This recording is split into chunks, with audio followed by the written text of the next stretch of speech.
You gotta make sure your bookkeeping business can survive without you. A lot of you newer bookkeepers or people who are thinking about starting their own business wonder, like, what do I do when I go on vacation? As a self-employed person, it can be a little trickier. You don't just have like a person in your cubicle next door covering for you, but there are definitely things you can do. Number one is create systems before you need them. When I first started out, I kind of thought it was a waste of time to create SOPs for everything. So SOP stands for Standard Operating Procedure. It's basically like a little document or a list that tells you your standard procedures. So like a new client checklist. What's something you do for every new client? Or at the end of the month, what are the 4 things that you do for this client? But as my business grew, I realized I kept repeating the same actions over and over. So it was helpful to have some kind of SOP, either formal or informal, written down. And then a couple years later, I started hiring people, part-time contractors working for me a few hours a week. And then it was even more helpful. And I have an awesome business manager who helps me write a ton of my processes down now. So learn from my mistake and start doing it now. You can also automate a lot of things in QuickBooks. You can have it send reports for you automatically, which you want to make sure, of course, that the reports are updated before they send. But you can do that. You can do recurring invoices. You can, of course, make rules when you're categorizing all their transactions. So use this tech we have to your advantage. If you're someone who makes a lot of calendar appointments, get a calendar like system, like where they can automatically sign up and you don't have to go back and forth emails a bunch of times, creating a Zoom call and a time to meet. Number 2, client communication is everything.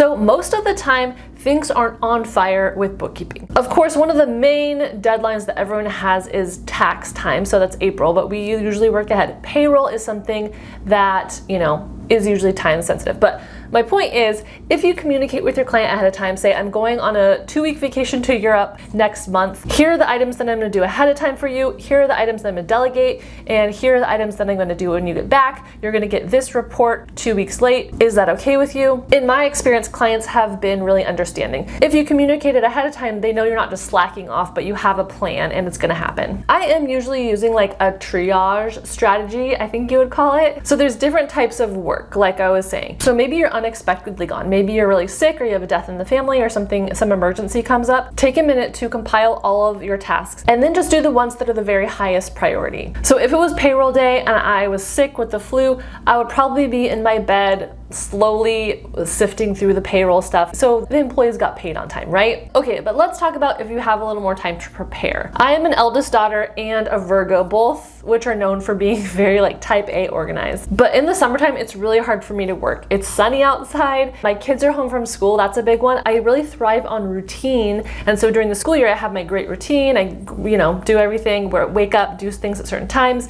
But in the summer, it just kind of like all goes out the window. So in the summer, I do not schedule any meetings and I don't schedule any new clients or new projects or anything like that. So starting in like June, I clear my calendar. I let my clients know we can meet again in September. And of course, you can set up your business however you want. If your clients aren't willing to do that, that's totally understandable. This is the way that I have found works best for me. All right, but let's go back to that 2-week planned vacation. I feel like I'm jumping around a little bit here, probably because it's summer and I'm less organized. But the 2-week vacation, some things you can do ahead of time. So maybe if you send out invoices for your client, usually you do it on the 20th of the month. Maybe you can just tweak the date a little bit, do it 5 days earlier. So front load as much as possible. And then at the back end, tell your client if things are going to be late, like catch up when you get home.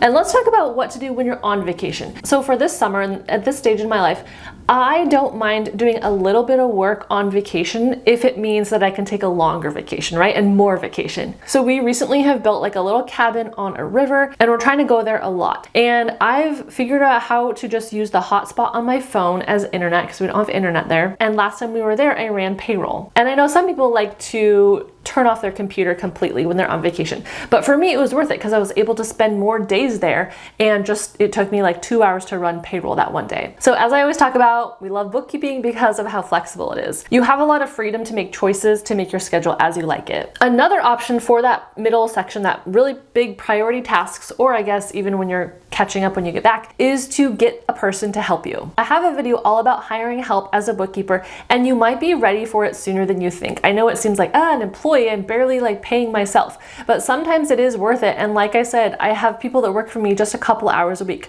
So if you can spare like $200 or something, if you've been bookkeeping for a few years, that's probably very likely. It might be worth it just so you can have a little bit more of a relaxing time on vacation and you have less to catch up on. Or maybe you could work to find a bookkeeper in your local or even not local area that you really trust, and you cover for each other while you're on vacation. So you can make sure it's okay with your clients ahead of time, maybe put it in your contract even. Be like, when I'm on vacation, Sarah is the one you can call. She will have limited access to your QuickBooks file, and she's kind of like my secondary person. I will check all of the work when I get back into town, and then I'll send you the reports or whatever system you want to make. But getting help from another person is definitely an option. Thanks for sticking around to the end of this video. I'm Morgan. If you don't know me, my website is FinePoints.biz. Lots of free resources for bookkeepers.